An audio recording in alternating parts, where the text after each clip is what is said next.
Hello, beautiful people. What is up? This is not our usual broadcast time, but I've been having a lot of conversations with my two good friends, Mo and Melinda, and I thought maybe we should have these conversations with you live and present. So, Mo and Melinda, you guys know who these people are. Guys, say hello to the good people. Yo, what's popping? Your voice is what's popping. What's going on there? Oh, I don't know. Maybe I'm a little too loud. Hold on, let me check Did it my just crack level. a little bit? No, no, it's not too loud. Oh, okay, It's perfect. just you, Mo. Just you. Not me. It's just you obnoxiously loud. Sorry. Okay, you guys have seen us do this before where we do role plays, and one of the hottest episodes is when Mo and I are dueling it out, and people watch and they're like, this doesn't happen in real life. Believe it or not, it happens more in real life than you think. But we thought today maybe we should take a spin on this. So, Mo, tell the people what we're going to do today. Yeah. So more recently, I've been getting calls and acquisitions from clients that I really want to work with that have the money, and I don't want to come across too desperate or too needy, but I also don't want to come across like I'm playing hardball in the negotiation. So I need some sage guidance on this one. All right. I liked how you spoke with your hands there. It was very Gary Vaynerchuk like, like if you just did this, let me tell you, don't do this. I was feeling the Gary V vibes there. Okay. Let's go. All right, so let's set up the context here. There's a client you actually want to work with. So before we even answer that question, I want to put some parameters around what makes a client one you actually want to work with, because we're so used to dealing with scumbag clients or the bottom feeder, tire kicking clients. Every once in a while, a good one comes and we have to change our script. We have to change our whole mindset because we're not supposed to treat everybody the same. Everybody's different. So what makes for a good client? Let's start there, Mo. What do you think makes for a good client? Well, in this particular scenario, this client I know would be a good referral hub for me. They're very tapped into their space. They already believe, for me, as you know, I do video work and video strategy. So they already believe in the power of the kind of work that I do. They have the budget that I'm willing to ask for. And so far from our conversations, like, I feel like they're a great fit. Like there's already bonding happening between me and them. So those are the things that come up for me. Mm. When you say there's already a great fit or bonding, describe that in words so that people can tell. Because sometimes some of our audience won't be able to say that. Just somebody calls who says, "I have a job." That sounds like a great fit. Let's bond. Yeah, yeah. Well, what I mean by that is there's rapport there. So there's transparency in how we communicate with one another. They're willing to tell me what they want openly, what they don't have, what they do have. Um, we're exchanging dialogue regularly off of just like standard email. We joke with each other, so there's a friendliness there with this person. Okay. Anything Yep. else? No, that's it. Okay. So we talked about this before where we have this gut feeling inside. And sometimes the gut, more often than not, is telling us run for the hills, and then we don't, and we pay the price for that. But sometimes the gut tells us something different, which is this is somebody I like. This is somebody I feel like I know in real life. And maybe we've had a conversation, or people that I know this person, and they seem to be sincere, genuine, good people, as they say. Now you want to work with them, right? So you have to flip that switch off now, the switch that says hardball negotiation, like let's squeeze them for every little thing and let's win this battle. But here's the thing. People like this don't come around that often, and you need to treat them a little bit differently. Mo talked about, and he used this term, they seem like a good referral hub. What he really means is they know a lot of people and they're well connected, and the people that they know might also make for great clients of yours. So, and we're not looking at this with anxious or eager eyes. We're looking at this hopefully objectively, because these are things that designers tell themselves all the time. Oh, I'm going to get so much more work from this person and their friends. But we actually know this person, and we know their hub and who they're surrounded and connected with. They they have influence, and they have sway with lots of people. So it's in your best interest to do a good job for this person.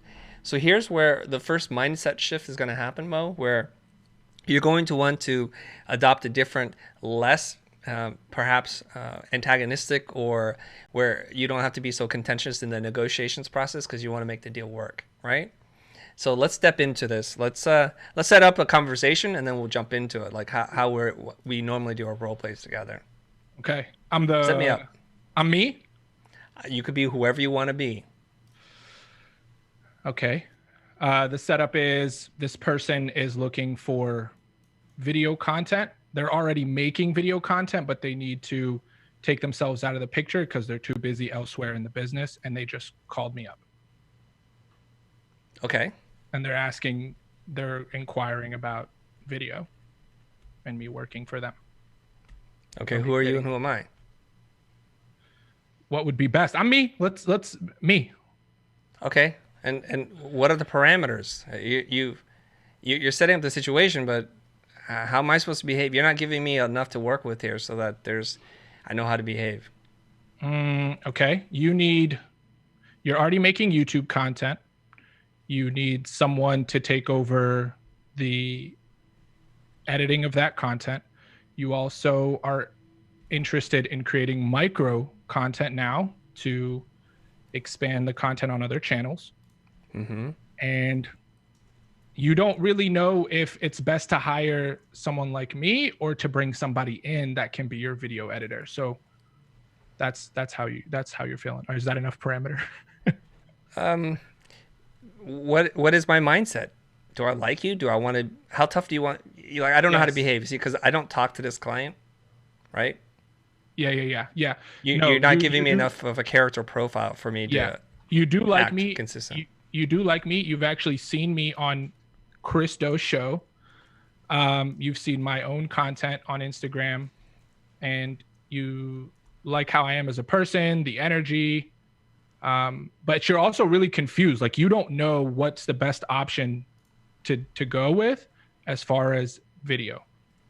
Okay. I have an idea. Melinda, have you been paying attention? I want to get your voice in here as well. Yes. You play the client. Oh, man, I should have said no. You play the client, okay? You good? Yeah. All right.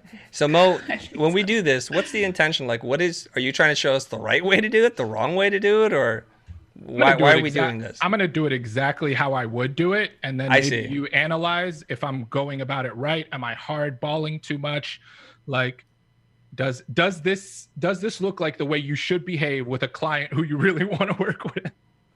Oh, okay. So this is one of those situations where ideally you would have had recorded this conversation and had a transcript that you would give to Melinda, because people are often wondering if they could ever sit in on a real life client negotiations. So right now, whatever Melinda's going to say is not going to be reflective of what this potential client has said to you. Mm-hmm. So you see the challenges here? I do. It's not going to come across anywhere near that real life conversation. So how should we proceed? Have you thought this through, Mo? This is what I'm asking you. On the spot here, making me look bad. No, we've had time to prepare. Come on. How should we proceed? I mean, Melinda can just come in as a client that I'd want to work with, and I would just go from there, and she can do exactly what she would do if she needed my services. Yeah. Let's try it. I have some apprehension as to how this is going to play out. I'm just letting you guys know, for the record, I have some apprehension. Yeah. For different reasons. For different reasons, we have apprehension. Okay.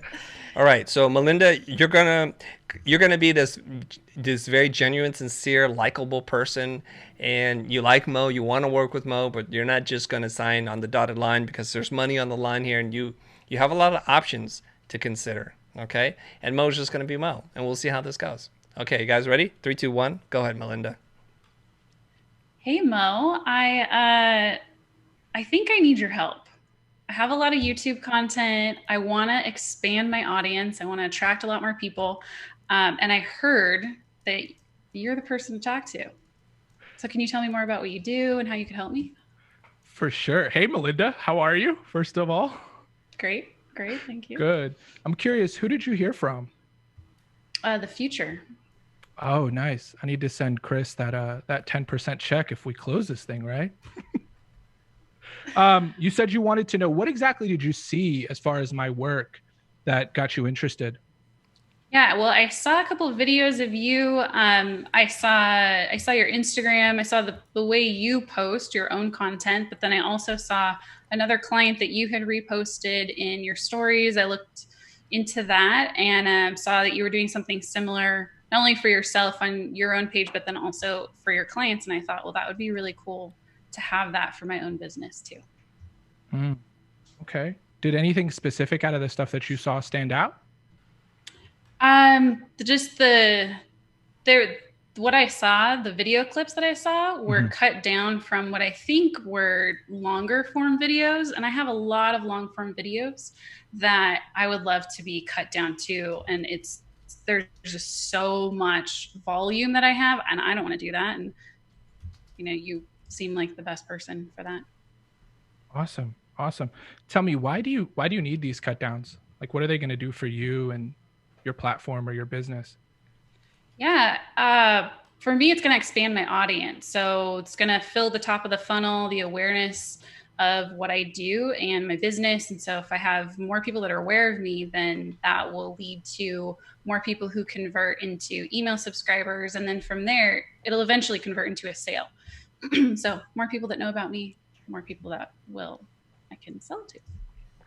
Awesome. So in short, more audience members, more conversions, more sales. Yeah. Melinda, can I be real with you for a second, if that's cool? Of course. I am probably not the cheapest option when it comes to video. And I want to make sure that that's something you're going to be okay with, because I have friends and other business owners that do something similar to what I do, far less expensive. An engagement with me is probably going to run you between $2,000 upwards to $12,000 a month. Is that very wide range something that you are comfortable spending? That's a big range. I do have a couple questions. First off, what do I get for that? Because that's a big range to work within. And what are the type of results that I can expect from this? 100%. So before we dive any further, though, this is something, whether on the low end or the high end, you're comfortable playing within with me. Yeah, it's something I would consider. Yeah, the high end seems a little high for me, but okay. But yes, I would fit in there as far as budget's concerned. Awesome. So I can walk you through the process a little bit for what we do and what you would get. Overall, what we do is we take everything you have and we become the eyes and ears of video, so you're not any longer having to be in the weeds. On the smaller side, we first, regardless of the engagement, we start with strategy to really understand your brand, so we can make strategic decisions on what kind of cut downs we need to pick to hit those goals and identify what's the best strategy for you. Now, the price point really varies on how much output you're getting, right? Usually someone like you with your influence would need at least 12 cut downs or upwards of 4 YouTube videos a month. So for that $2,000 range, that's what you'd be getting, the 12 cut downs, which is about 1 video every other day during the week. So 3 videos a week. And as you continue to go up, the amount of videos increase, but that last one that you heard, the 12,000, we come in and do everything for you from start to finish. Direct, shoot, storyboard, create the long form, and create the short form content. I don't think that you're going to need that biggest package, because you did mention you already have the long form content. So I would see you playing somewhere at the beginning or the middle. And of course, aside from the editing portion of the videos, we would caption them for you, title them for you, post them for you. So you're literally hands off and free to do whatever you'd like in your business and not have to worry about anything video related except being the talent and recording. How do you feel after hearing all that? Or do you have any other questions? Yeah, I do have some questions. So what I'm hearing is, if we were to go the low end, 2,000, 3 videos a week, the middle option, I don't think I heard the bigger one, but what would be something that would fall into the middle range? Yeah, depending on how many, usually what I like to offer is 22 videos in the middle, which is a video every day of the week, 5 days a week, depending on the month. And that one's around 4,000. Okay. And then what type of results could I expect from this? Because this This is a new investment for me. It's a bigger one. I've been doing really well with the long form content and been growing my audience there, but this is a completely new thing. So, what kind of results could I expect? Yeah. What we've seen with other clients so far in doing this is a spike, of course, in their audience on the platform. So recently we had a client that jumped up about 1,000 followers within the first week and a half, and their email conversions jumped to about 200 additional users, and they've just converted around 2 clients in the first 2 weeks. So I'm not saying that that's a guaranteed thing that you're going to get, because we would create a strategy specific to you, the goals you want the video to do, and the kind of audience that you represent. Right. Is there a way to, that's really cool about the results there. Is there a way to test this out? Because I know the audience that are consuming the long form videos. This is completely new territory for me to tap into, where I would be sharing the micro content. So is there a way to test this out, or, just to even test it to see if this is something that is going to work for my audience and my business? For sure. I can hear that, it's something you want to ease into. What I've done in the past with other clients is do a monthly phased engagement. So we do 1 month, we test it out, see what works, what doesn't, and pivot accordingly to get the results that you want and make sure that you're comfortable in the engagement. Because, to be honest, I'm not going to have you jump on as a client until you feel the most comfortable with what we can do and what we can deliver for you. How does that sound? Yeah, that sounds good. So we test it out for a month, see how it is, look at the results that we're getting, and then if we needed to adjust, we would. For sure. Now, adjusting could look like scaling down the videos, maybe replacing certain micros with long form if the long form is producing better. Whatever that needs to look like for you and the audience that you serve would be what the adjusting need to look like. So, sure. I think the last question, or this thing that I'm thinking of, is I'm still debating whether or not to jump in this as far as this new domain and this new way of reaching my audience, because I know that the long form is working really well. And then I do have some options here, I know, to be able to produce these and even just test them out on my own. So that's where I'm at right now. What are those options? Working out I've seen some videos, even ones that you've put out, on like educational ones of teaching how to do this, hiring my assistant to do this, or so just to test it, because again, just this is really new, to see if this is even the way to go.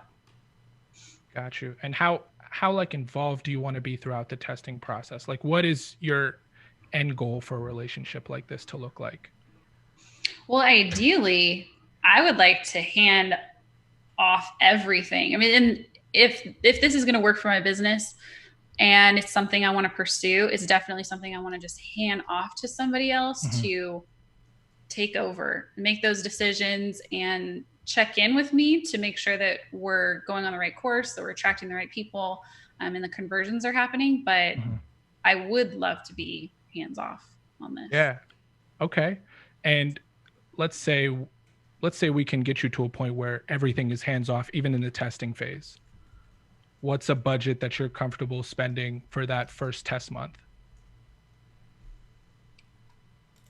Probably the lowest, the 2,000 for the test month. And would you still be doing the long form content that you're doing and editing it, or would you want someone like me to take it over? Because I've had that handled and that's going fine right now, I'll keep doing that for now and see how this first month goes. So why don't we test it out at the lowest point with the 12 videos and your existing long form content? And if we crush it and knock it out of the park, we have another talk about moving forward for an extended engagement or continue to phase it out. How does that sound? Yeah, that sounds great. Okay. so I can go ahead and send you an invoice? Yes. Sweet.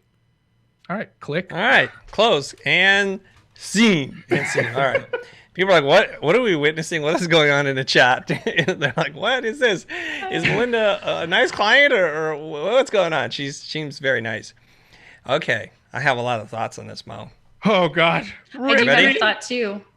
You do have a thought too, Melinda? I do. I just realized right afterwards, this could be because Mo and I have had a conversation about this previously, but I didn't feel that I didn't know what I needed to bring to the table besides having long form content. Cause I know Mo, we've talked about this previously about how, what do I need something in particular to make this work, this relationship work. And that I need a certain type. Well, Mo, you can go further with that because I know. Got it. Yeah. Melinda, how did you feel in this process? If there's 3 emotions or vibes that you can get from being negative to neutral to positive, what's your general vibe based on the way that Mo talked to you? If you guys didn't know each other, I felt taken care of, probably between on the positive side of neutral. So I was like, okay, cool. A little north of neutral is what you're saying. Yeah. Now remember, Mo is supposed to be treating you differently. Yeah. Mo wants to work with you. Mo likes you. But you know what I heard in this whole thing? And I'm glad Mo replayed it like this, so we have a lot of material to work with. Ladies and gentlemen, and jury of the of the court, may I present to you that Mo is trying his best to recapture how he did it, not how he should have done it or in hindsight. So we're getting a glimpse into this. And the first thing I noticed with Mo is this. He's just going down some kind of script in his mind. Like as if he's been watching the future, he's been paying careful attention to the words that we use and the phrasing, and he's attacking this problem like all other problems. And Mo and Melinda and I have spent some time together, and we talk about it's either robot or monkey brain. And I feel like here he's on robot and robot mode, which is robot says do this, must follow that, and then do this, and he's not adapting to who she is. Right? So he's played that perfectly. And then the monkey's like, let me just try anything. It's just crazy frenetic energy. There's no real rhyme or reason. So let me try to do this. If I were Mo, same Melinda, let's rewind the tape. And I think I'm going to get to where Mo got to much quicker. And my goal is to make the client feel like they are special. Like if, Mo, who's your favorite band or pop star right now? John Bellion. Who? John Bellion. Jon Bellion. Okay, John Bellion calls you up and says, Mo, I got a video project. You're going to be going through the script. That's the thing. You don't want to do it for free, but you can't be all robot brain about, I'm spitting all over the place with the peanuts in my mouth. You can't be robot about this, and you're coming across like a total robot. Remember, guys, and Melinda, you guys have seen this happen. We've done this 1,000 times before. You guys default to some kind of invisible script in your mind, and you're not present to the person that's in front of you. So let's get into it, okay? Shall we? Yeah. Okay, and you guys see if you notice the difference. And while you're watching this live with us, all 644 of you right now, why don't you start to pick apart the things that I'm saying and what you think Melinda might be feeling as I'm doing in real time. And at the end, I will break it down for you, and then you can keep score for yourself and say, oh, I got those right. Okay, here we go. Let's get right into it. Hey, Chris, I heard about you through the Futur and heard that you could help me out. I have some long form content. I'd like to expand my audience and create some micro content out of it. That's awesome, Melinda. Thank you very much. I've heard about you too, and I think you're good people. Well, thank you. You heard about me from where? I saw you on the video as well. Oh. Yeah, awesome. You seem like a really decent human being. Somebody that I think that we could do something good together. Awesome. That's just a hunch I get, though. You know, you could be totally different, Dr. Jekyll, Mr. Hyde, but I think you're a pretty good person as well. Thank you. Okay, so are we talking about a video project here? Yeah. So taking my long form content and creating micro content from it. This is perfect. A lot of people actually do call me up for helping them out with video content, so this is right up my lane and alley. Now, I don't want to get into the weeds with you here. Generally speaking, there's a pain point that you want to solve, and I just need to know what that pain point is for you. Like, why don't you just want to do this with whatever internal team you must already have? I want to be hands off on this. If I Okay. use my internal team, then I would have to first hire somebody. If I have a team, I could use one of them potentially. But I'd have to get all that started and get the process going, and just getting them to that level of producing at the rate that I would like. I think it would take a while, and I would like to just be hands off with this. I see. That's perfect. So it sounds to me like you're saying you need to be hands off. You got other fish to fry. It's going to take you time to ramp up and scale up your team. And right now, you're mostly concerned about the output. Is that right? Yeah. Okay, fantastic. So then the other thing I just need to know, and just only a couple more questions. I don't want to kill you with all my questions. I hope you don't mind. Is that you're doing content now, presumably, and you want it to perform better than now. Is that a safe assumption? Well, better. It's actually different. So I have long form content right now, and it's performing well where it's at.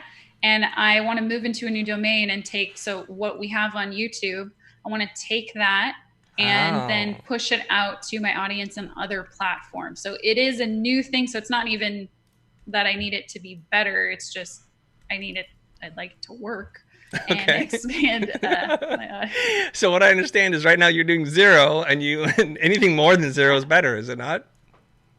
Well, yeah, if you put it like okay, that. but Yeah. let's put up the goalposts here. Sure. So it sounds to me like you have some really good long form content that you want to create, something that's a little more bite sized. Is this going to live on Instagram or some other platform? Yeah, Instagram and LinkedIn. Okay, perfect. All right. So the question I'm getting to right now is, what metrics matter to you? So if we start creating content for you, when you look at it, what are you going to say? Like, yeah, it's working really well. Well, increase sales, because at the end of the day, I want to expand my audience so that they convert into email subscribers, so that they convert into sales. So at the end of the day, it would be an increase in sales. Okay, since I don't have control over those parts, what's the best thing that the video can do for you? Reach. Just reach. Okay, perfect. Reach. Well, I would also say that if we can get those viewers to take action, which the one action would be to convert into an email subscriber, and if we can't go that far, I would say at least to click on the website at minimum. Okay, so it sounds to me if there's a certain audience size that's looking at this and they actually just click on whatever link, then the video has done its job, right? Yeah. All right, so we're talking about click-through rate or something like that. So do you have a number in mind as to every piece of content that you create, how many views you want to get, or what kind of engagement you're looking for? I'd have to look at my numbers. I could work backwards from the click-through rate that I currently have and the views that I currently have on the posts. They're not videos. I hear that videos perform better. So reach would be about 3,000 per post. If I could do better than that, that would be wonderful. And then the click-through rate is about 200 for, well, probably 10%, 300 for every 3,000. 10% click-through rate? Wow, you're getting some killer click-through rate. You must have really good content right now. Okay, that sounds pretty good. It sounds to me, just based on my experience, that the reach could be actually higher than what you're setting, but the click-through rate, since this is new, that sounds really high. Like internet average and click-through rate is like in the low single digits here. Is that what your experience aligned with that, or is it different? I have a higher, I'll have to check the actual numbers. It could be lower than that, but my click-through rate in general is higher than the average, last I checked. Okay. All right. Well, I'm eager to start working with you. What's going to make this a no-brainer for you to say, like, Mo, let's get this thing going, or Chris, let's get this thing going? I would love to test this out because this is something new that we haven't done before. I know the long form content works. I know the content that I'm currently posting is working as well. So I would love to somehow just test this out, and I don't know how long that would take to see results, if that's a couple of weeks, if it's a month. But yeah. Okay. All right. A couple of things here. So it sounds like you want to do a trial, and that makes a lot of sense to mitigate your risk. And I don't want to put you in a situation where you feel like you're overly committed to working with me. Obviously, I'd only want to work with you if you felt like we're getting the results that you want, right? So here's the thing. Like, I don't even know what we're doing yet, but I got to tell you, my minimum level engagement is $2,500 a month to work with me. And that's just for me to dedicate resources so that I can do this for you. And it can go on up from there for up to 12,000. I have a client that I work with that pays me $12,000 a month. So perhaps what we can do is figure out together what number feels comfortable and then design a package that will meet your needs based on your budget. Where are you in that spectrum? My budget, I came in thinking it was going to be around 2,000. Okay. Can you or go, that's what I would be comfortable investing in that. right, can you go a little north of that? We're talking about a $500 difference. It's hard for me to take on clients that spend less than that, unfortunately. Yeah, I'm a little hesitant with that just because I've already budgeted out that. But what type of results could I expect with that? Or is this just because I was ready to test with the 2,000, but I'm a little hesitant going higher. Okay. So if you spent $2,500 with anybody, me or some other vendor, and you got certain results, and we both know this, if you got something that exceeded your expectations, then $2,500 would be a bargain. But if it's less than what you'd hope for, then you would feel like it's wasting money. So you tell me what results you want. How many videos do we need to post a week? How much engagement? And we could set those as benchmarks, and I'll work on it so that until we get there. Yeah, if I could have 5 videos a week at 2,500, I would feel good about that. Okay, 5 videos a week. So we're talking about doing 20 videos a month? Okay, so there's usually a sliding scale between quality versus quantity. It sounds to me like you want to do more quantity than quality. Is that the case?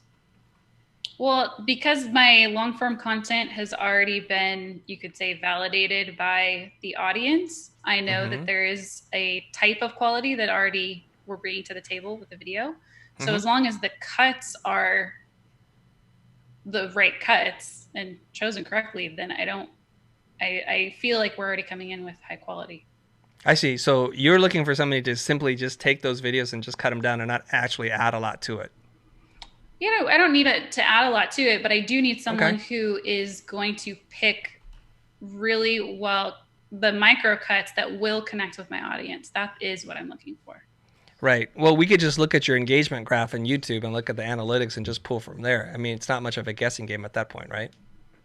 Yeah. Okay, great. So it sounds to me like what you really need is just a live human being to just grab that, look at the data, and give you something.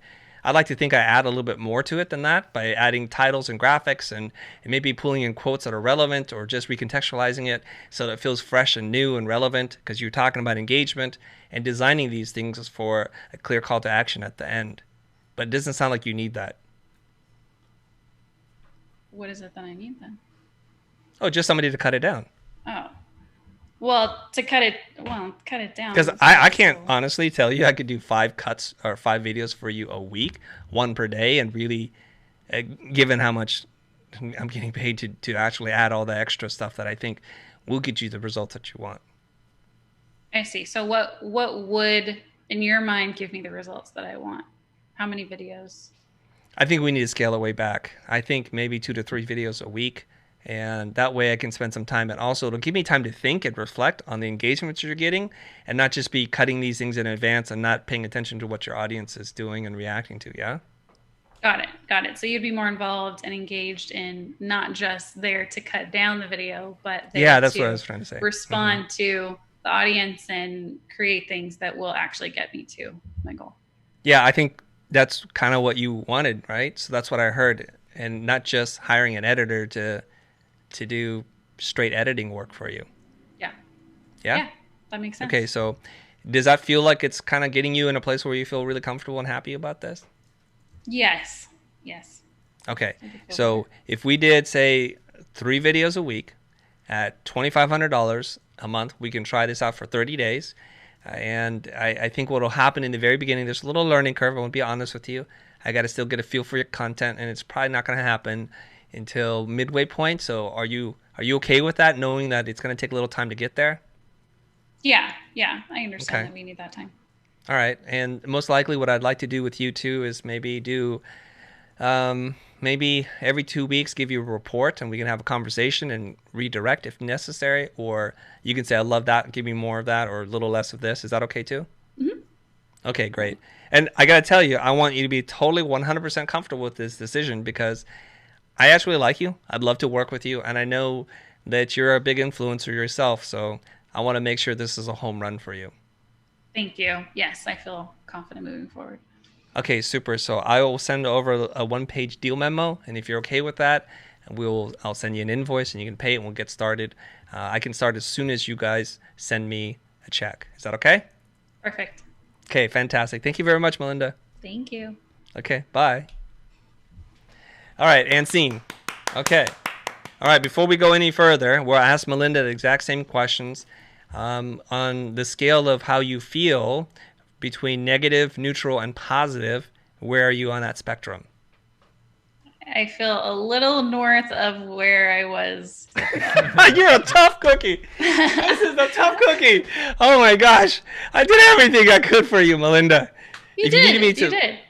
Yeah. You're just in a the tough- middle, it just tough to felt please, like, man. oh man. Tough to please. Okay. Now, Mo, let's have a quick conversation. Then we're going to turn this over to the people in the chats, if you will.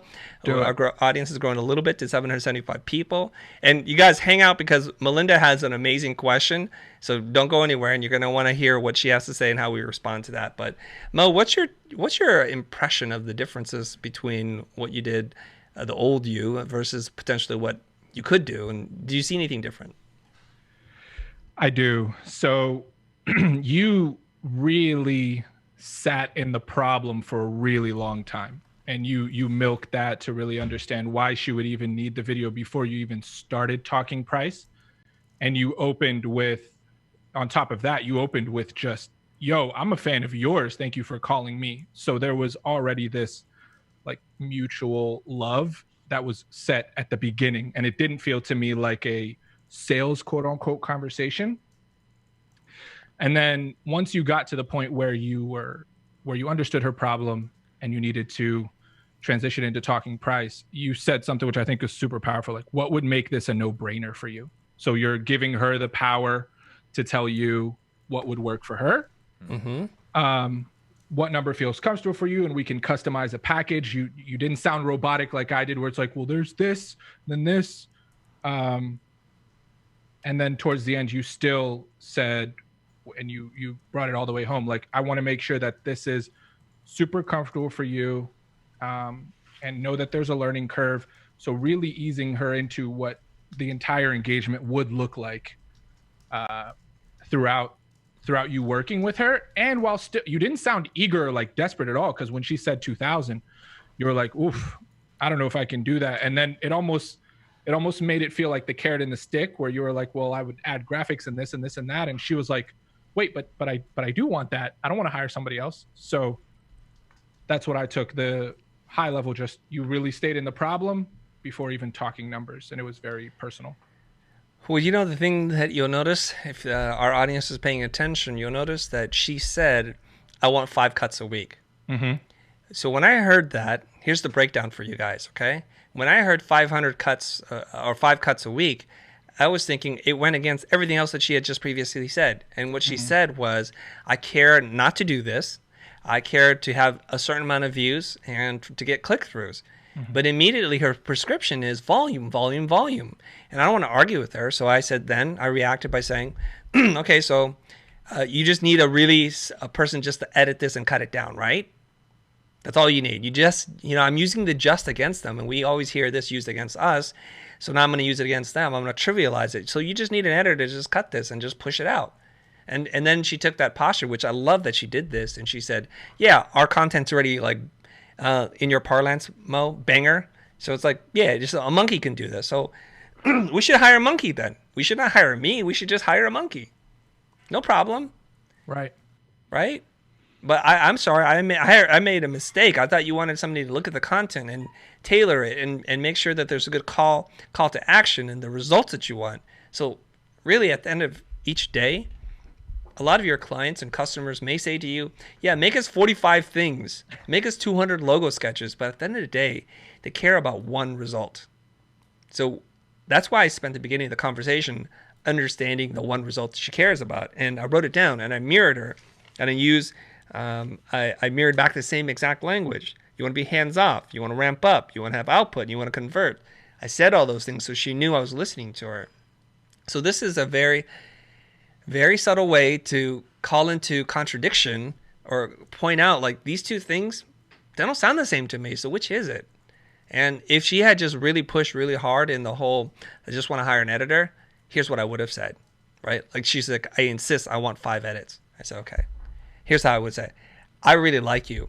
Normally, I would not even take this kind of job. So I'm going to do this for you. And I'm going to just show you what I could do differently. I'll do one cut. I'll spend my own time, extra time, at no charge to you. And I'll show you the difference between just cutting it and adding something once a week. Let's see if it performs better.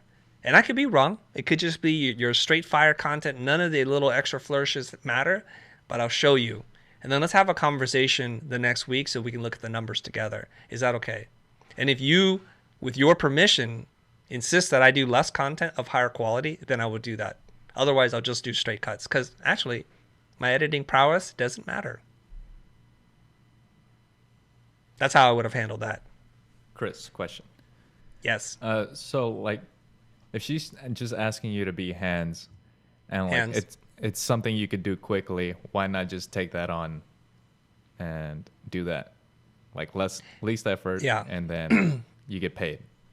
Yeah, that's a good question from Jonah. So you guys may or may not have heard this expression, just hands, like just move the keys and the mouse around a little bit and you're just a production robot.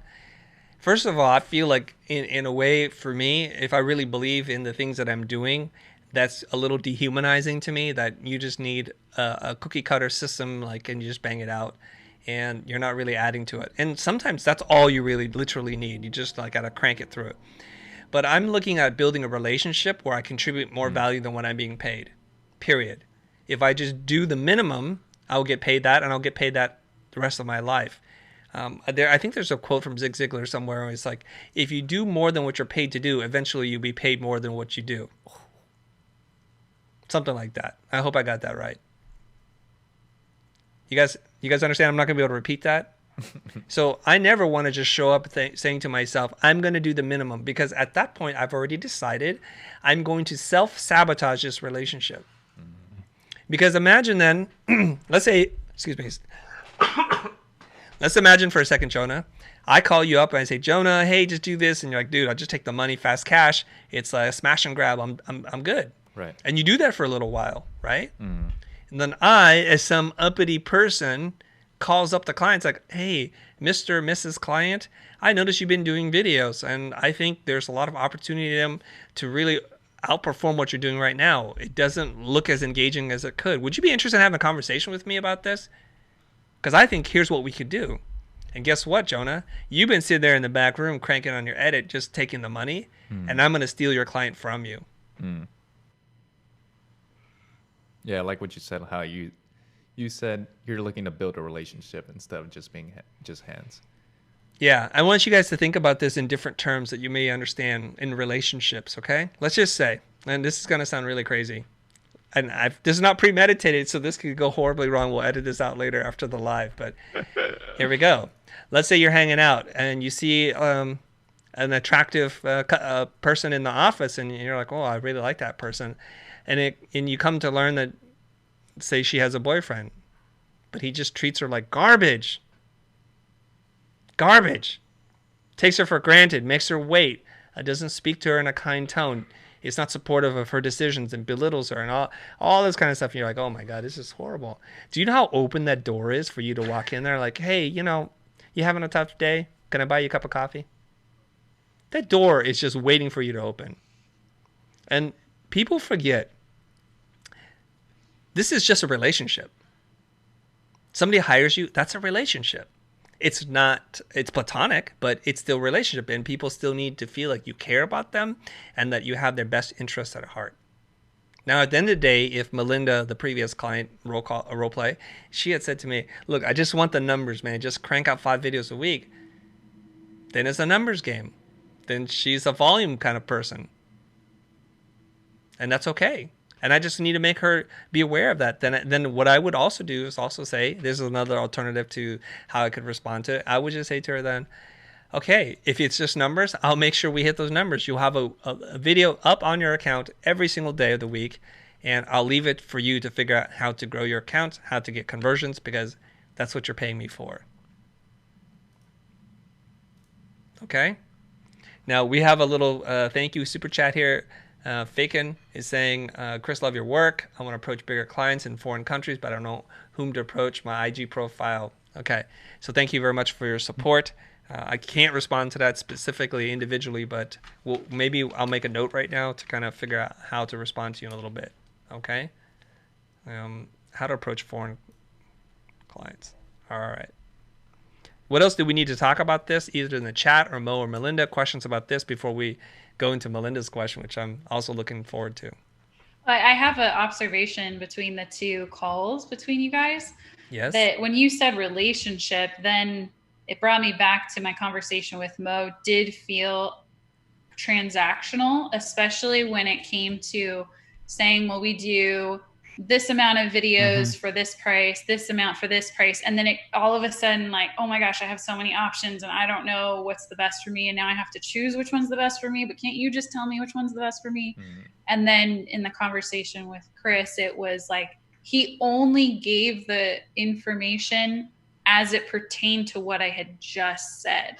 So Chris, you were leading me somewhere, but you actually, I don't even know if you were necessarily leading me. You were walking with me to try and see where I was going and not trying to give me too much information ahead. You were just trying to figure out, where are you? What are you looking at? Where are you trying to go? How can I help you get there? And not giving me too much that, like with the options like Mo did. I have to say something pretty funny. This is a super funny comment. I'm sorry for breaking the whole vibe that you just put out there, Melinda. That was an excellent breakdown, by the way. PJ, I was like, hey, Jonah, please do a cut down of this and call it How to Steal Your Girl. I'm going to get on it right after this. Yeah, right after this, How to Steal Your Girl. All right. So, Melinda, I'm going to help everybody. I want to help you guys get out of the robot script reading thing, okay? Because a child could read a script. Call centers read scripts, and they're not paid a whole lot. I want you to be human. I want to help you with the mindset, what's going on in my mind, and the words can come out all weird. They can come out of order. It doesn't really matter, and they'll be really genuine. Here's how you do this. In my mind, I'm just sitting here thinking, what would make Melinda really, really happy? That's all I'm thinking. Like, what makes her happy? Like, what does she want from this call? So it's like, I want to ask things like, hey, what matters to you? What's a good price? And what do you hope to achieve and accomplish? And what's a home run look like? Or how do I make this a no-brainer for you? Like, you don't even have to think about it. You could sign this thing tomorrow. Because I want to make it very easy. I'm trying to remove barriers to her saying yes. And I want to let her describe to me what a dream date is, not what I do. Right. I don't really care. You know, like, say if Melinda and I, again, are relationships, Jonah's scoffing a little bit here. So, Jonah, pay attention. All you single men, pay attention here. Taking notes here. Yes, good. If I just met Melinda and we're like hitting it off, I don't want to tell her like, here's my vision of the date of the future for the two of us. I think it's going to be like, $100 bottle of wine in some shishi French restaurant, and we're gonna eat the most beautiful cut of ribeye, and it's gonna be great. And she's like, I'm a vegan, you idiot. I've there's alcoholism in my family. How dare you bring up wine? And it's like, see, I made it all about me. In that case, all I want to know is like, if we could have, oh no, forget about it. I won't even say if like that. I'll say, tell me what your ideal date looks like. Somebody picks me up at this time and we go for a picnic and it's just really down and dirty. There's sandwich and beer. And I don't want that fancy beer. I want that low-end Coors beer. I'm like, wow, she's something about Mary right there. Take me to a sporting game. Baseball? Football, basketball, what are we talking about?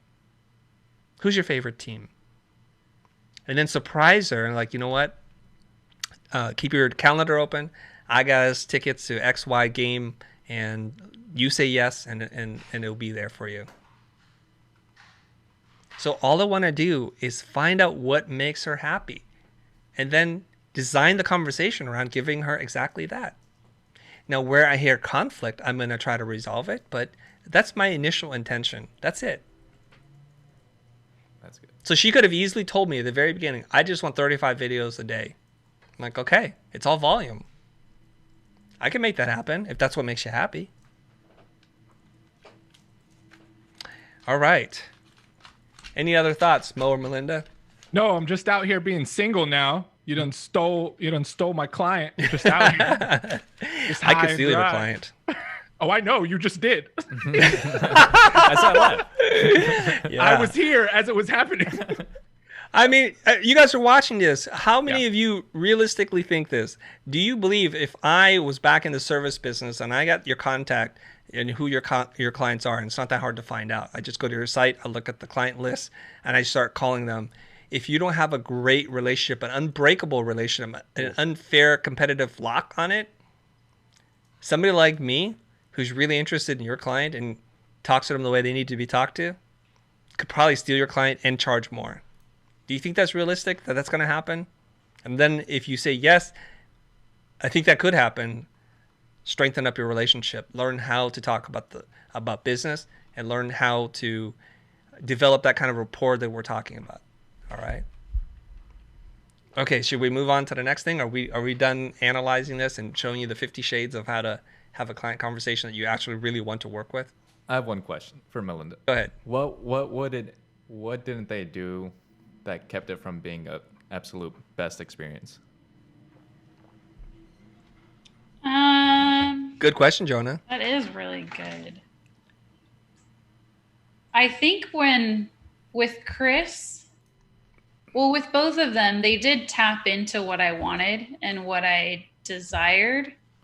I think if I could sit in, like, we sat in the problem a really long time, and I would be interested to sit in the ideal state for a little longer than we did, to get me excited about what's going to happen when we do actually work together. Because that's why I kept asking about results too, is like, what can I expect for myself and my business if I invest in this? I want to know what is the ROI, what is the investment or what am I going to get out of this? And I want to see that beautiful future and live in it for a moment, even if we're not there yet.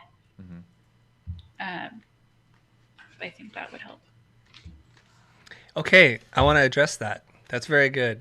So when you had said, I would like to get 3,000, what did I write on here? Let me find my notes. What notebook did I write in? 3,000 reach. Yeah. I said to you, I think we can aim a lot higher. That didn't get you excited? No, I feel like we didn't. It was really fast, because I know I've had conversations with you before too, and I've seen you do this with other people. Like, I'm thinking of Ron Segal, the conversation that you had with him when you're like, wow, tell me more, what else is happening, and what would that lead to? Because I felt like, well, for me, the reach is going to lead to subscribers are going to lead to sales, and then it felt like, okay, well, we don't deal with that. We only deal with the results that the videos are going to get you. And to me, I was like, okay, so I have to reel it back in, and I'm just thinking about just that. And I'm not dreaming about how big my business could get. I felt cut off. Okay, very good, very good. There's a couple of things here. You're asking for an unrealistic outcome from a video. And I have to be very square and straight with you on that. Otherwise, I'm just a lying salesperson. And I don't want to do that. This relationship can only begin if we're going to be honest with each other and have realistic expectations, right? You are literally paying somebody to push out a ton of video content for you for not a whole lot of money, and to expect for you to like get new clients and all this kind of stuff. You pay salespeople way more than that, and they don't even make you a video. And it's literally all they do. They'll just talk to your prospective clients and try to bring them in. So I think there is some kind of expectation there that needs to be tempered, and that's what I'm trying to do. And you need to know that as a client. If you're asking me to get a result which you're not paying me to do nor give me control over, I think you would actually potentially red flags should be going off in your mind. That why is he guaranteeing or talking about all these things that he has no control over? Sure. Your the selling to me radar will be like just blasting alarms right there, no matter how good you might feel in that moment. It's like, so how's this going to work? And you're a savvy customer. You're a savvy client. It's not like you don't know how to make videos. If you were some schmuck, just starting a business and trying to do some social media, and you're like, hey, tell me more about that social media. And you're like, oh, I'll get you clients. And then you're like, all right, sign me up. So that's where that kind of happens. And I don't want to do that to you. Right? You literally told me at the beginning, I need to be hands off on this. I need to ramp this up. I need output. So I just try to hold the potential client, accountable to the words that they say. And if they move around too much, Melinda, that's also going to be sending red flags in my mind. It's like, wait a minute, this person wants me to homeschool their children, do their laundry. There's just too much that's being added to this. That's just like, I had a good feeling at the beginning. Now I'm just getting not a good feeling. And I'm getting ready to walk out that door. Right? Mm-hmm. Okay. So the other thing I want to point out to everybody, and the internet's going to just get upset at me, $2,500 a month to create 3 to 5 edits a week. That's about kind of what it takes. I don't want to oversell this thing. With Ron Segal, we're doing some big strategic approach and designing a whole new business. Melinda, we're going to go right there. We're going to talk about his desired future state. We're going to paint the picture and really understand his long-term goals. That's because that's a $60,000 to $200,000 engagement, and I'm going to sell accordingly. So that's another lesson for you guys. Don't take this giant sales approach made for 6-figure deals, 7-figure deals, and try to do it for a $2,500 trial. People spend more than that on one suit. So it's like, yeah, I'm going to work with you for a month. And I even said in there, it's going to take time for me to ramp up. In the beginning, it might not perform well. I'm setting expectations here, realistic ones. And maybe in the middle, we're going to catch, and I want to have a bi-weekly conversation with you so that you're aware of the analytics and we can make decisions together. I want you to feel like you're in charge of this, and I'm as committed and as engaged as you want from an off-site employee. So you're warm and fuzzies. I think you want to be sold something that maybe it has a couple of zeros to it, which I would have done. And I did it deliberately this time, not to go so deep on that because it's $2,500. Yeah. Bro, Okay. I gotta shout out the Arabs in the chat that are being lit right now. How do you know they're Arab? Because let's just say they're saying some things in Arabic using English language that I can't say live, and they're just being funny. That's all. Okay. All right. Okay, let's dig into the next bit, and we're gonna move on. Okay. Thank you very much, both of you guys. Round of applause. Okay, I'm gonna make a request for Jonah. Every time I look away from camera, you probably should cut away from me. I don't know what to cut to. Cut to Mo. Don't cut to me. I'm like scratching something, or I got a drink, and you're still on me. I warned you last time, but here we are. All right, let's get into it. Melinda, set us up. Yes, I have had a couple conversations, whether it be through DM, another conversation I had in person with someone, that designers are overcharging. That especially if a designer is charging more than a doctor would get in one day. Okay. That's from the conversation I had. And what's wrong with that? According to this person, it's not right. It's wrong to charge more than a doctor. And they get to decide? According to them. Sadly, this was through messages, and we didn't get to go that deep. So, but okay. I have heard this said in passing as well. Again, not too long of conversation, but that what we charge is inflated, that we shouldn't be charging as much as we do. And then with this person, especially if it's more than a doctor. Yeah, I get it. So let me say this so that it's super tight, what Melinda's saying, and I'm going to say it with a more aggressive tone here. Some people believe that it's immoral, unethical, unfair, greedy, selfish, and just plain wrong for designers to charge more than who they decide in society should receive more money. That's what you're saying, right, Melinda? Mm-hmm. And how does that make you feel when you hear that? Many things, but I think initially I probably felt defensive. Like, what the? I can charge this. People happily pay it. And Yeah.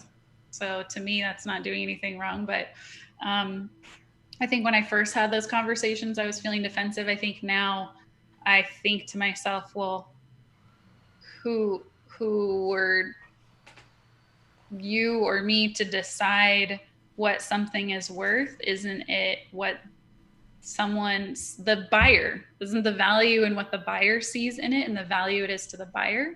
Just like everything I buy, to me, I value it a certain way, and that's why I'm willing to pay a certain amount for things. And so if something wasn't worth that, nobody would buy it. Nobody would pay that money for it. So, yeah. All right. There's some, I hate to say this, but there are a lot of assumptions being made by whoever sent this message to you. And it's about to get real juicy right here, you guys. So if you needed to use the bathroom, you should have gone already, because we're going to dive into this, because this is a mindset about money and what's fair and the construct of how our society works, okay? If you and I were to make a list of every possible job, vocation, career choice that we can have, and we started to organize those, and we asked 1 million people to take a survey with us to say which professions, careers, vocations are most critical to society, we would probably have a wide range of answers. And then we took the average of those and said, okay, these scored the highest. What would your guess be as to like what average Americans would respond to as the most critical jobs in our society, the most critical professions that should be worth the most? Well, according to this person, doctors, so healthcare. Well, I'm asking you like what the world would think of. Like, tell me the top 3. Mo, participate in this too. What do you guys think? Why don't you guys in the chat just drop in what you think are the most noble, valuable, critical professions in our society? Military, firefighters, doctors, lawyers, depending on the kind of lawyer you are. I would think farmer or anyone that would give me food. Yeah. Anything else, Jonah? Police? Teachers. Oh, police. Yeah, we know who he's for. Yikes. And cancel. Okay. It's because Jonah's been having some trouble with the law right now. He's loving the police. Oh, yeah. Protect us. Okay, a lot of people are saying, oh, I can't believe you guys haven't said this, but the chat is a lot smarter. They're like teachers? I said teachers. Yeah, Most said said teachers. teachers. Did he? Mm-hmm. Yeah. When did you say that? I think I was talking over you. Yeah, that's why I didn't hear you. But I wrote down what you said, but you did not say teachers until I started talking. Influencers, I love this. Bloggers.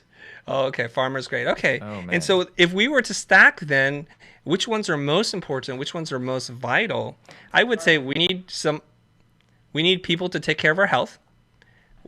Somebody said government? Is that Ricky yelling in the background, Jonah? I guess so. I didn't hear him.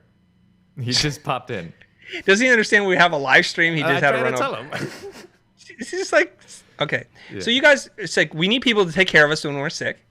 Especially too, like when women have to give birth. It's like a doctor is pretty critical at this point, I think, right? So we have to preserve our life and take care of it. And then we have to get food into our body.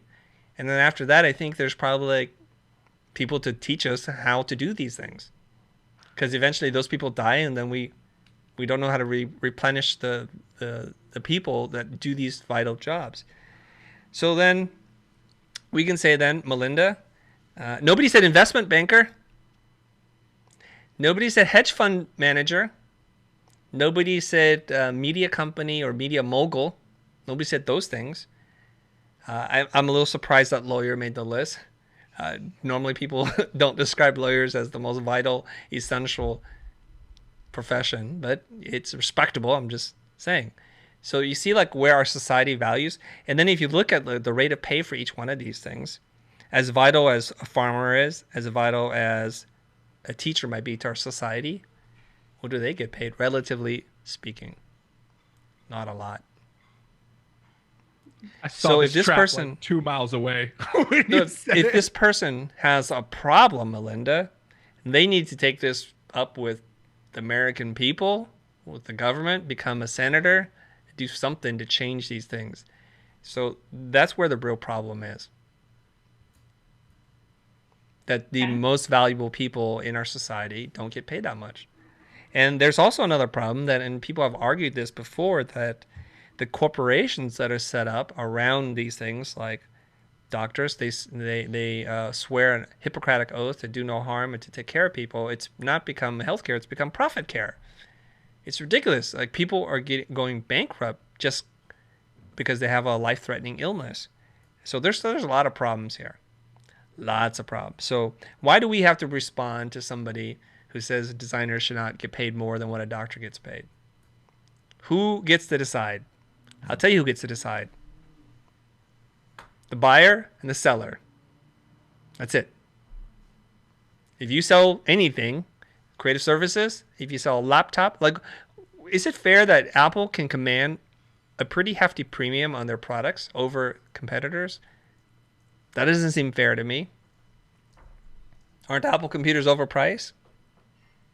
Well, who gets to decide? Well, if I think it's overpriced, I don't like their design, or I don't like what they stand for, I just don't buy the computer. But it would be weird to like stand out in front of an Apple store. It's like, this is immoral, unethical, and you should never do this. Never sell Apple computers more than what it costs to make. So I think a lot of creative people especially have a really unhealthy relationship with money and value and getting paid to do something that they love and enjoy and that comes easy to them. Oh, I noticed nobody said an athlete. Why does LeBron James or Jordan in the day make so much money throwing a ball into a ring? Why is that considered essential? Why is it essential that somebody who pretends to be somebody else and gets recorded on film gets paid so much money? Why is it that somebody who was born with really great vocal cords who can sing a tune and write music and express their feelings through music, why should they get paid so much? Is that essential?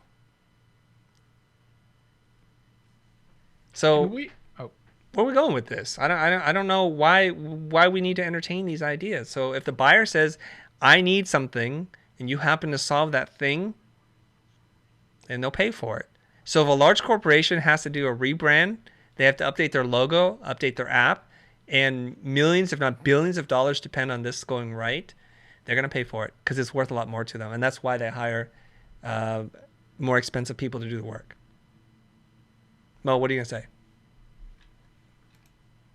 I was going to ask, can we make this practical? Like what's the mindset that we need to have if something like that comes up? And what's a response that we need to have if we were hit with that objection? Because I just feel like that's an objection, like hidden within, like it's an objection hidden in that statement. So I'd love to see like how you would respond to that if a client did that to you. Did what? Was like, yo, that's entirely too much. That's what a doctor makes. Like, why are you charging me that? Like, can we make it practical? Like how we need to respond in that? Yeah. You want to jump into role play mode right here? Yeah, Melinda can for sure. Hey, Just tossing her I on. love it. not cool. Okay. Not cool. Guys, we're going to do another role play. And I just want to say this. Thank you for the best barbecue show, for the super chat. Thank you for all this. What is the path to a brand? I'm a creator. I need a plan and a budget. I want to create unique merch. Okay, thank you very much. Thanks for the super chat. That's a big question. So we'll see if we can get to that. All right, let's get into it. So who wants to be my adversary in this one? I can. Because this one will be adversarial. This one will be for sure. Yeah, that's not. That's not how you play. I would like to observe and take notes, please. Okay. Very good. Mo, you ready? Sure. The parameter is you're way more. The parameters is you're a douchebag, and you don't value what I do. Yet you came to me, right? Oh yeah. Okay. And I'm going to do everything I can to tell you very nicely that you're a jerk. Let's get it. Let's do it. So Mo, based on what you asked for, I think this is going to be $36,000 at minimum to do this. I just feel like that's a little too much. Not even actually. Let me back up. That's entirely too much. That's more than what I would pay my doctor if I wasn't on insurance. So are you using the relative context of what you would pay a doctor to solve this problem?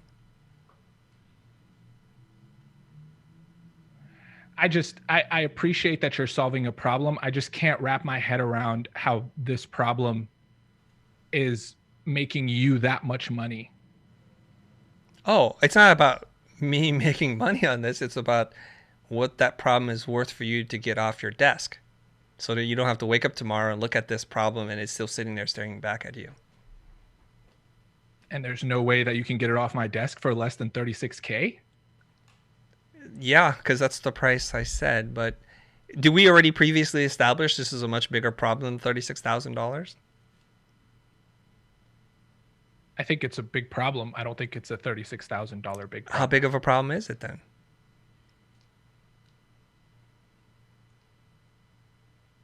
$20? So you would spend $20,000 to solve this problem? Potentially. I'm throwing numbers out here. You're putting me on the spot. I feel like you'd know more on what this is than... No. Okay. I'm sorry to cut you off. I apologize. But go ahead. Initially, when we talked and we had this whole long conversation about this problem that you're trying to solve, it was a really big problem because I only want to work with clients that have big, meaningful, important problems to solve because otherwise they're overpaying me and I'm wasting my time, right? We've already established that. So now for you to say that, we did talk about like this is costing you slower productivity, you're losing sales, you're dropping in conversions, and you're moving in the negative direction of where you want to be as a company, right? We did establish that, or no? Did I just imagine? No, we did. You're right. Okay. So your business is doing $86 million a year, and if it loses 1% of its value, we've already determined whatever that number is. Let's say it's 860,000. I can't do the math that fast, right? Then you need a solution for this, right? So this has nothing to do with me. It could take me an hour to solve this. I'm not going to lie to you. It could take me 36 hours or 300 hours or 3,000 hours. But in terms of the problem that you're trying to make go away, you have an $860,000 problem and you need to spend some kind of money and you get to decide how much money you want to spend on that. So you could say, I want to spend 10%. So let's say it's 86K now. You want to spend 10% to solve a problem that's $860,000. Even at that amount that we're talking about, 10%, may not be enough. And there's probably a really good reason why this problem has not gone away before. Now, I don't want to tell you how to run your business, but if you were to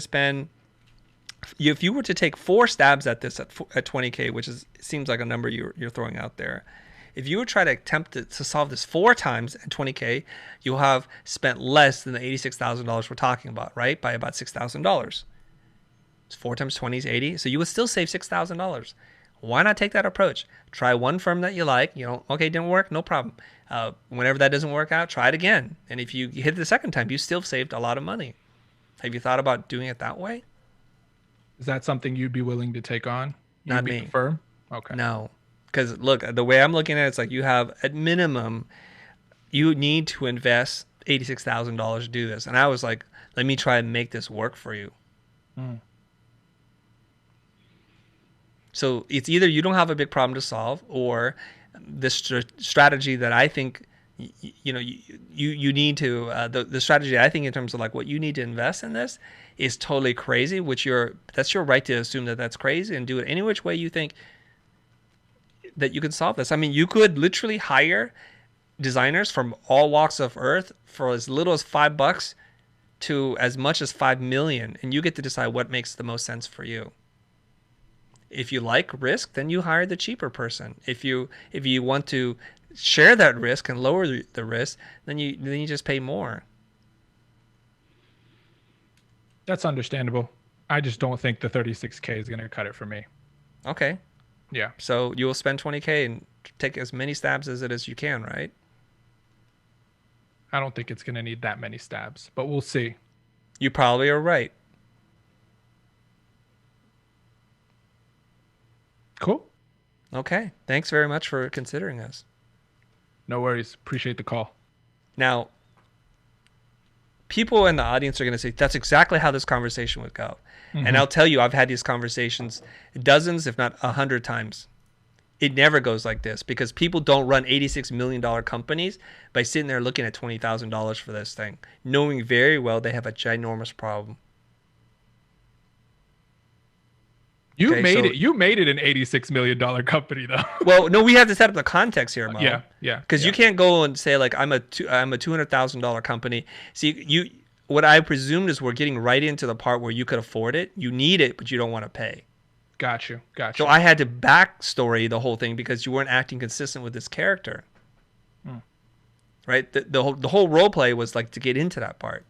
And we don't want to repeat ourselves, but I could have gone through your desired future state, talk about how you measure success, get into your goals, and that's all garbage because I just want to get right to the conflict, right? The conflict is you have a big problem to solve. You've already identified it, but you don't want to spend the money. Would you handle it differently if you had to say yes to that's a different role play. We're just focusing on somebody that accuses you of being too expensive. So would you guys understand what's going on here? I know the chat. I know you guys. I know you very, very well. You're going to say this never happens. Chris is crazy. Your clients will like piss all over you and all that kind of stuff. If a client thinks they have a big problem to solve and they think it's unethical for you to charge the amount of money that it's going to take, then who's being unethical and weird here? It's not me. Look, I have a car. Okay, let's say my car is like $80,000 and it just needs air. And I go in there and I say, you know what? I need air at the gas station. And they're like, this is going to be $70 a tire. I'm like, you're crazy. The machine there says 25 cents or 75 cents or $1 or whatever. I'm just going to pay for that. So that person's overcharged me for something that's only worth this much. But you know what? I'm actually traveling on the road, going on a road trip, and the car is making all kinds of sounds. The lights are flashing. I need something, and the engine's starting to steam up here. I'm going to pull over the side of the road. An honest mechanic pulls over and says, hey, buddy, here's what's got. You have a cracked radiator. It's leaking. If you keep driving on this, you will need a new engine because it'll overheat, and you're going to be stuck out here. Like the new radiator for this make and model is going to be $2,400. That's the problem. And you're going to say, well, I want you to do it for $200.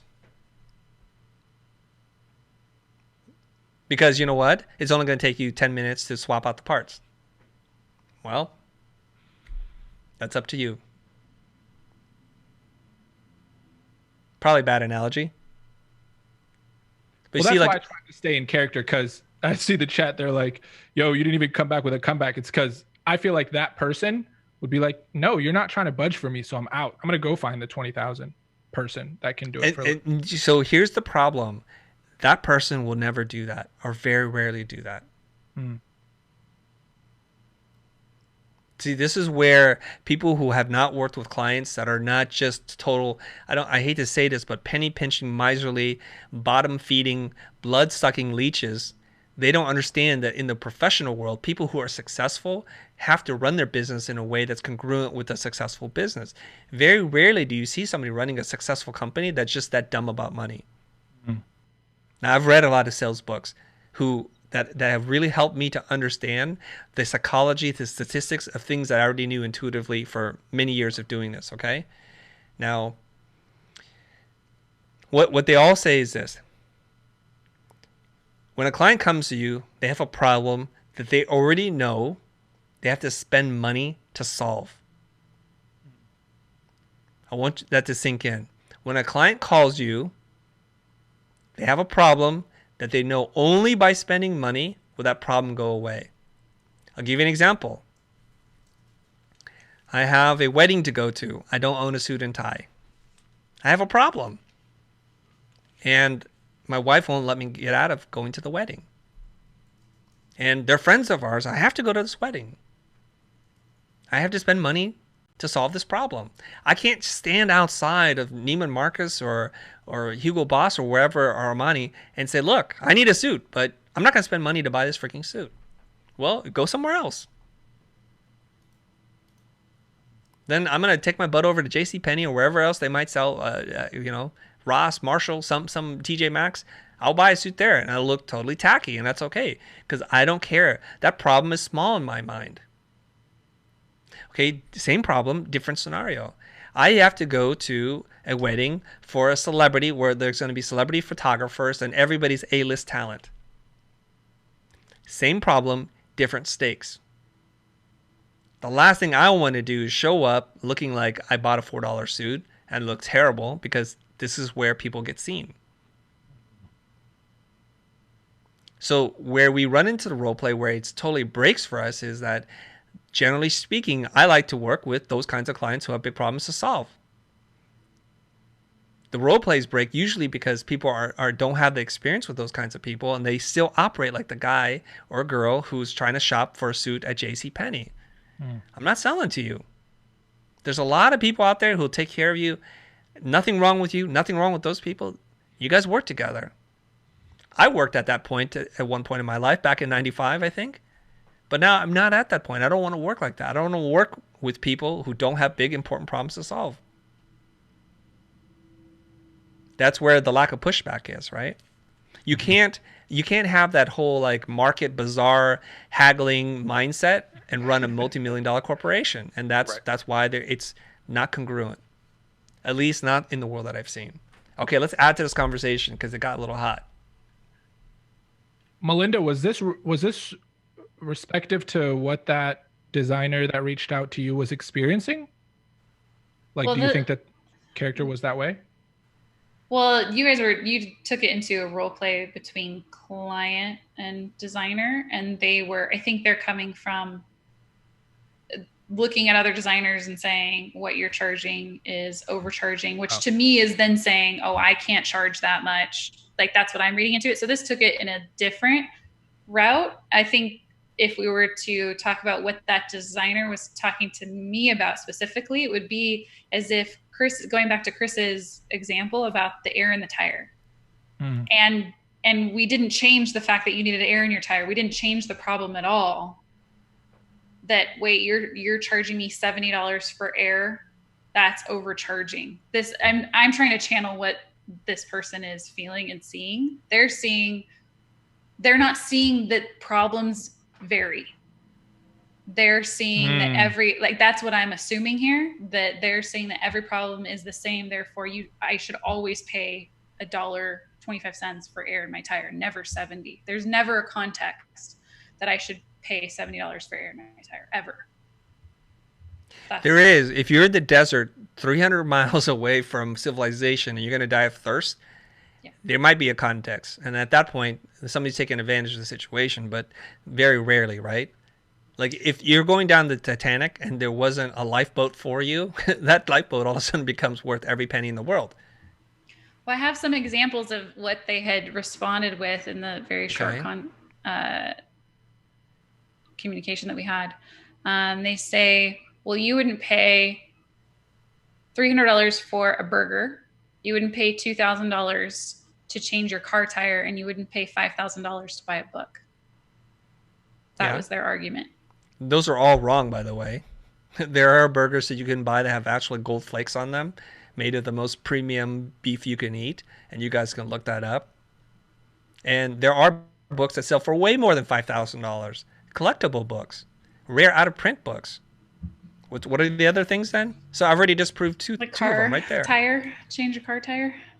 Like if you're at the Formula 500 race or whatever, that you bet that team, it's a matter of seconds of them getting in and out of the pit. It's worth a lot of money to change a tire. So exactly, and so what I'm seeing with this perspective is that they are putting value on the thing itself and not the problem that it is solving, because the problems in all those scenarios are completely different. The context is different, right? They're looking at just the thing. The thing didn't change. The thing's the same. How could it be worth more or less? Right. Well, let's look at this. Okay, you're right, and I want to add some more to this. A doctor doesn't charge you the same amount of money based on the time that they spend. So when you go and you talk to the doctor and you're doing a consult, that's done for very little money. But the time in which they're operating on your eye, that's a lot of money. When they're removing some cancer from your body, that's a lot of money. So then you can say, well, why does at one point the doctor charges X dollars an hour or for free and then charges a lot more per hour for something else? Their time is exactly the same. And it is related to the problem, but it's actually mostly related to the buyer. The buyer gets to decide if this is worth it to me. I could literally design the same logo for 10 different people, and they will tell me it's worth different amounts of money. So when we can get out of our own heads and say that the world should revolve around our universe, like the sun does not orbit around you, I'm here for the customer. So the customer says, I got a big problem. Great, I want to solve it. The customer says, I got a small problem. I'm like, you know what? You need to call Larry or Mary because it's not for me. It's just that simple. I'm not going to force the small customer or the customer who's got a very small problem to then try to escalate it to being something much bigger than it is. That would probably be unethical. And if I know they run a $200,000 business, I'm not going to sit around and say, like, yeah, you work with me, I'm going to multiply it by 10. It's just probably most likely not going to happen. Just not. Yeah, and Now, I think that's what you hit on something that the risk is completely different. Like I'm curious what types of clients that this person is used to working with too. And I think when someone says like, oh, that's overcharging, I wonder if they're thinking of someone who is inflating the problem bigger than what the problem actually is. And they're not uncovering the real problem of the business, but they're inflating it. I'm trying to channel what this person is thinking. Yeah, so let me tell you something right now about diamonds. I'm not a jewelry guy. I'm not a precious stones, precious metal kind of guy, but some people are. And if you and I looked at a diamond together and you say, how much would you pay for that? I would say nothing. It's a rock. Whereas you might say, Chris, that's a $30,000 rock. And I want that rock. Well, I don't care. You can have it. But I don't even care. And, I don't want to get into all of this stuff, but the whole scarcity, the false sense of scarcity about diamonds is totally manufactured. This marketing campaign that's been going on for a really long time, saying that you should spend 10% of your salary to buy an engagement ring, it's all designed to manipulate you to do something. So you, as an objective observer to this, can say, like, that's unethical, it's a robbery, and you could be fine. But then trying to tell the buyer not to pay that, good luck. Each one of us gets to decide the value of something based on our own worldview. So I have a sneaky suspicion that this person who wrote you this message is incapable and also a non-believer that they're worth more than that, and they're upset.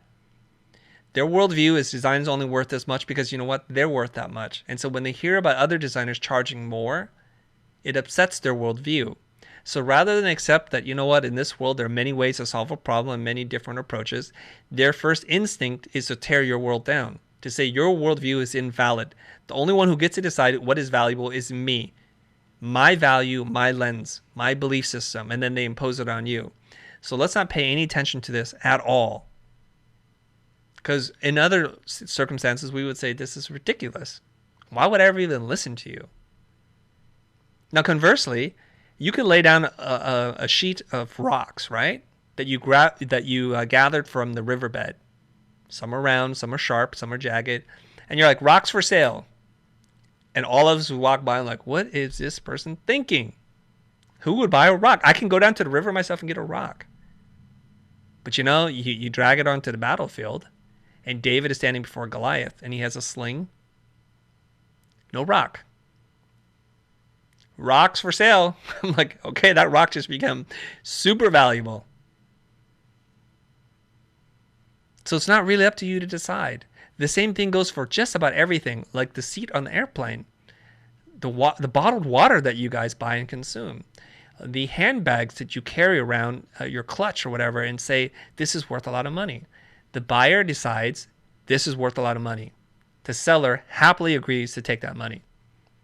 And then the poor vendor says, why don't people want to buy my knockoff, poorly made bags for more money? They say, well, luxury goods are a scam. different topic, different time. That's all they do. So they cast stones because it would be more upsetting for them to believe that they're the ones that are in the situation, and if they learn how to do this, that their situation can change.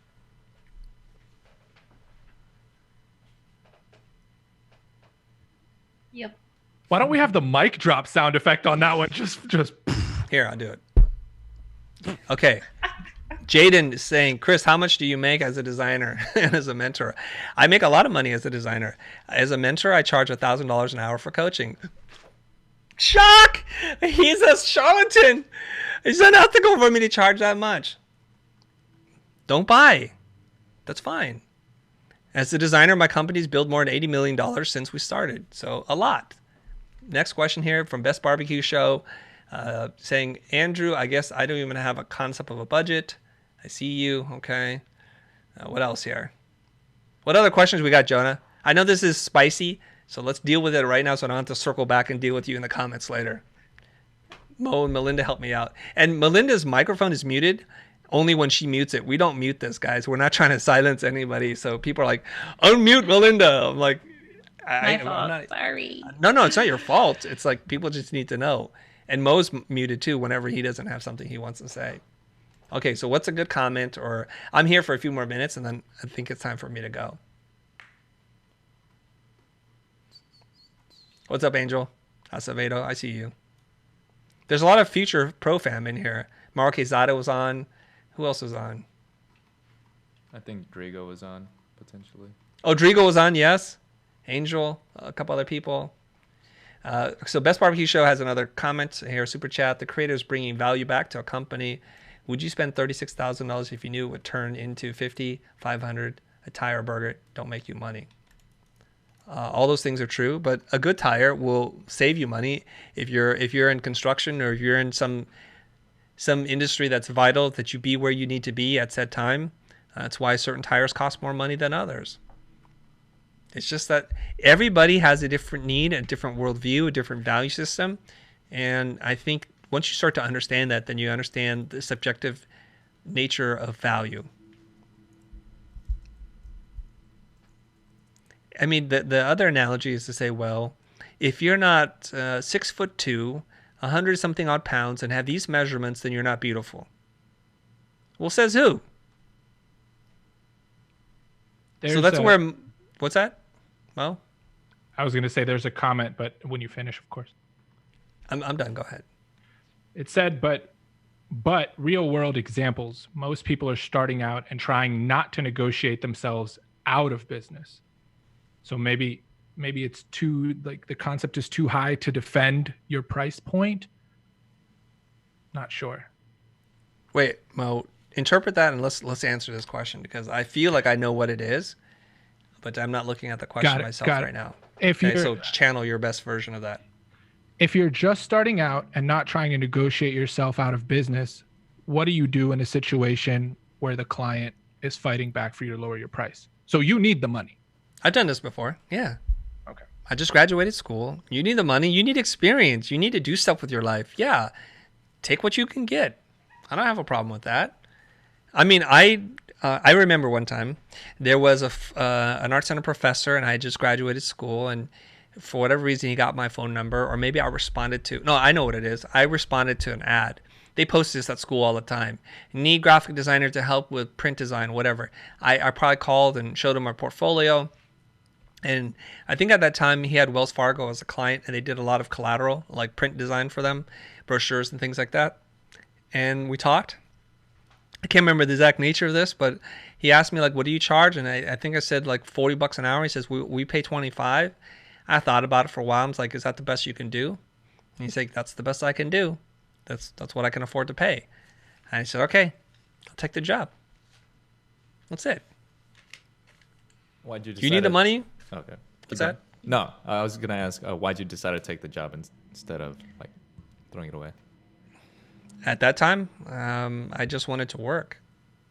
It was that simple. Like, I don't want to, like, my dream job is not to sit there and work for banks. That was the opposite of my dream job. Right? Super boring, corporate. I could do this in my sleep. I know he's underpaying me. I'm going to do the work, and I'm not going to complain because I'm just going to go find another client. And I did find clients. I got to work on feature films. I got to work on TV commercials and music videos. And that made me very excited. And guess what? They paid me even more. They paid me even more money to work on things I loved. Go figure, right? So if you need the money, let's not talk about the negotiation process. If you need it so badly that you can't pay rent or whatever it is, you can't put food on the table, your leverage is pretty limited. Do what you can to survive. In the meantime, the after hours stuff, start working on getting your name out there and being visible to the kind of people that you want work from or you want to work with. Okay?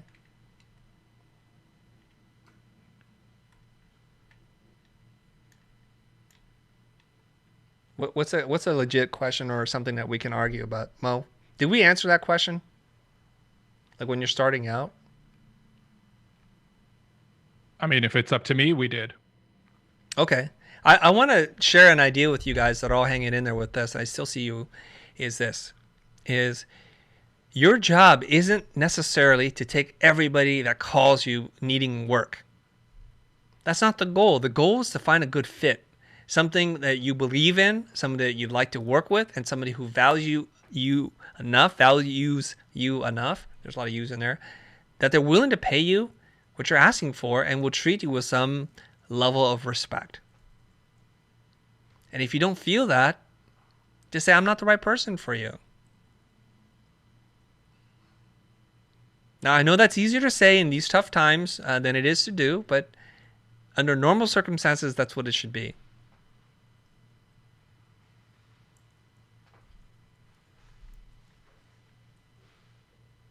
So Carl Drago, I think, is asking how you create value when you charge $1,000 an hour. I don't know how, but it seems like my calendar is booked with people who think that it's worth more than $1,000. So the person has to determine they have a problem that's worth more than $1,000 that they think I can solve. Hence, they book me. I don't have to sell them. I don't have to convince them. All I have to do is send them a link, and they get to decide. Do I want to work with you? Do you think you can help me or not? And it's pretty basic. Luckily, people who have booked me find it to be valuable and then book me again and again and tell other people it was helpful. And so that's how I'm able to get more work. There's a question here in that line. It says, if the buyer has a bigger problem but doesn't realize that they have a bigger problem, would you try to show them how big the problem is? Or would you just accept them for how they feel about their problem? No, I don't want to show them how big their problem is. I'm not in the convincing business. I'm in the finding out what matters to you and understanding what it is that you're trying to figure out. So if you say, Mo, I need a $2,000 website. I had a $2,000 problem to solve. I'm like, yep, go spend $2,000. You probably don't need this. I mean, why even do the website? I mean, what kind of problem does a website solve for $2,000? I don't know. They probably just have a blank URL, you know, when you go to URL and it redirects you 404 error, nothing found. That's the kind of problem you're trying to solve? No problem. Go on Wix, go Squarespace, populate it with some content, hit publish. Be done with it. Spend $50. There's some arguments going on the chats, I think. Okay, so I'm not here to sell you guys what it is that I do, but there are a couple of questions about how people can book me. All you have to do is go on our website and find like book Chris for a coaching call, and it's really that simple. But I'm going to type it in for you right now. All right. Let's see. Mo and Melinda, are you guys seeing some good comments there? I'm looking right now. Okay. Oh, there's a good question here from Chirag, who's asking, am I still going to do a series on Fiverr and Upwork on Twitter? Yes, I am. And people who don't have context on this, let me tell you what I'm doing. I've taken it upon myself to challenge myself to help somebody who's very active on Upwork or Fiverr to help them get off those platforms. I'm going to teach them how to sell for more and get them off. And we had a lot of people respond to this. So Mark is going to be sifting through this and finding the right candidate. A lot of people submitted their names, but have never created an Upwork or Fiverr profile, or they've not secured any work through it. That's not what I'm here to help you with. I'm here to help people who have spent a lot of time on Fiverr, Upwork, who do good work, but for whatever reason can't get off those platforms and can't charge the kind of money that they're worth. And we'll be documenting that so that you guys can see. I could take somebody off Fiverr, hopefully. That's the goal, at least. Or I will fail miserably and have to, like, what is it called? Eat pie or humble pie and say, look, I don't know what I'm doing. It's impossible for people to get off Fiverr. I don't believe so, but we'll see. It'll be an experiment, you guys. So yes, we're still doing that, but we just got a lot of things we got to sort through. Okay.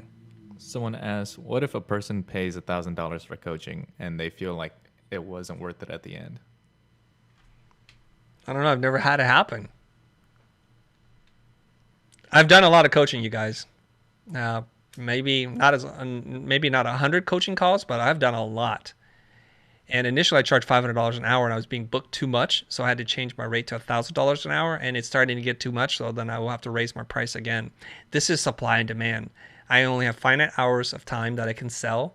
And so when demand is higher than supply me, I charge more.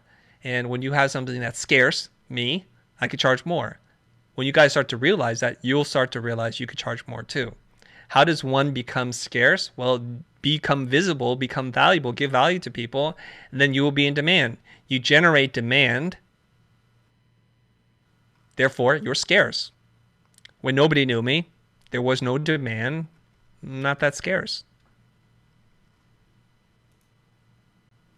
It's a simple rule of economics, supply and demand, okay? All right. Fakin, can you drop your question in one more time? You're asking me to answer your question. I think your question is really complicated, so let's see what happens. And I have said this to people before when they've been really reluctant to like book me. Generally speaking, they're not ready. So I just tell them, I don't think you're ready. I don't think you're ready right now. And they'll say something like, I have a very specific problem, and I think if you can help me solve that, then I'm ready. I say, okay, well, it's never happened before, but if we do the call and you feel like you didn't get your money's worth, I'll give you a full refund.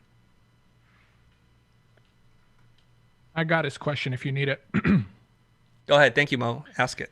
Yeah, he says, whom to approach in foreign countries. I want to get bigger clients, and my company is based in India. Okay. You guys do realize that it's very hard to tell where people are from on the internet. Right? We see people posting amazing content and I discover, oh, they're in Israel, they're in Tel Aviv, they're in Spain, they're some other place, they're in Italy. Wow, this is cool. Or they're in Ohio. How do I know where you're from? Well, there are signs and clues that let me know. If you don't have a .com, if it's like .it or .fr or something like that, then I know you're from France or somewhere else, right? We know that. So the first thing I would do is to try to make yourself indistinguishable from companies that are international, that are at least American or something like that. Get yourself a .com. Post work that feels like it lives up to that international standard, so it doesn't feel regional. It doesn't feel like it's got things that I would normally associate with a smaller market. I think that's how you begin. Now, that's not to say to strip out all of your voice and your POV. I'm not saying that. But right now, if you're looking to attract international clients, which I think you are, and it's better for you because of arbitrage, that people are willing to pay more, have more money to spend in first world, countries. They have a lot more money to spend, disposable income. They're trying to grow their businesses. What they're willing to pay for creative work is a lot higher than it is in your local market. So you got to go to them, right? It's like that expression, the mountain can go to Moses, but it's much easier for Moses to go to the mountain. So the mountain is the international market. Make yourself seem like you're just right there with all the A players. The quality of the work, the photography, the copywriting, it's all spot on. You can usually tell when somebody's not a native English speaker. You can tell in the way they phrase things. Those are signs. And those signs, unfortunately, people will take advantage of you. I'm not saying me, but people will. When I see good work, I just ask people, what do you want to get paid? And whatever they say, generally speaking, I can afford it. If I can't, I just say, here's the money, take it. I'm not going to nickel and dime you because I know you're in the Philippines or in India. Just tell me what you think is fair and I will pay you. Okay. So that's what you need to do. I mean, look, if you guys just do this right now, if you were to open up Instagram and look at all the accounts you follow, tell me where they're all from. How would you know? You would only know because the person lets you know. I mean, right now, those of you guys that are watching, all 832 of you, if you didn't know any better, where am I from? Where are we right now? Where's Mo? Where is he? Do you know where Mo is? Do you know where Melinda is? Or Jonah? You just don't know. And so some people will say, well, fine, English is not my first language. I struggle with writing in English. I struggle in speaking in English. So now you have a decision to make. If you want to speak English and you want to write English, there are ways that you can do that. You take courses or one of those programs that you can, Rosetta Stone, I think, or Babbel. Is it Babbel? It's another one. One of those things, right? You could learn. I've had to learn. English is not my native language. I struggle sometimes. Like all the time. Okay. Czar, what is Czar saying? Hey, Chris, thanks for all the wisdom. You are changing my business. Thank you very much, Kyle. Thank you. Kyle Brownbridge. All right. Okay. Are we done with this? It's been a while since we've done something like this. Oh, go ahead. Someone in the chat said, Mo, we need a freestyle. I'm wondering. Is it somebody from the pro group? I don't know, but I feel like it is. I don't know. I have been writing down as you were talking about the sales stuff, not gonna lie. So this could be a disaster, it could be really good. You say what you want. Yeah. Yeah. So okay, so Fakin saying, Futur, Chris, we have a website and an Instagram, but whom should I approach? I'm having this problem. Okay. I'm going to talk about this more in another show, but there's like two kinds of sales or marketing. One is a hunter mentality. One is a farmer mentality. A lot of people think that the only way to do marketing is to do the hunter style, which is you stalk your prey and you wait and ambush, and you can go for days, months, or whatever without finding a single thing to catch. But when you do land one, you're like feasting for some time. The farmer approach to marketing is very different. You plant, you seed, you nurture, you fertilize, and you water, and then you grow these things. It's much more predictable. It's slow. It's not flashy, but it's consistent. You have to kind of determine what kind of marketer are you. Are you a farmer or are you a hunter?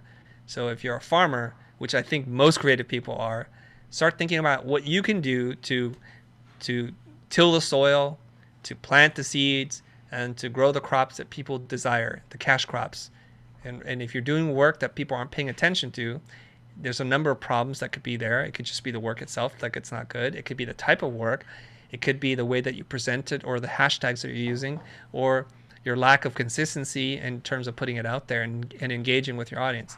If those things are the things that you suffer from, then work on those. They're pretty straightforward to do. All right. I think I'm done with that. Melinda, do you have any kind of final thoughts or questions? No, I'm good. You're good? Yeah. So don't pay any attention to those people, okay? There are 1,000 people out there who seemingly, like their only purpose in life is to throw shade because they just can't cope that other people are happy, successful, and in meaningful, healthy relationships. They just can't cope. So they make up reasons why you're terrible, you're an evil human being, so that they can feel a little bit better about themselves.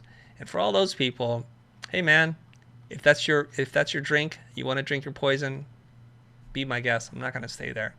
Okay? And if you do stay there, Melinda, then you've fallen prey to this, and I don't want that for you. Okay. Mo, final thoughts? You know what you do with people who give shade?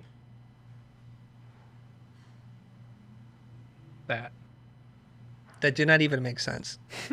What do you mean? People that throw shades, you put on your shade blockers. What are you how did that not make sense? What do sunglasses do?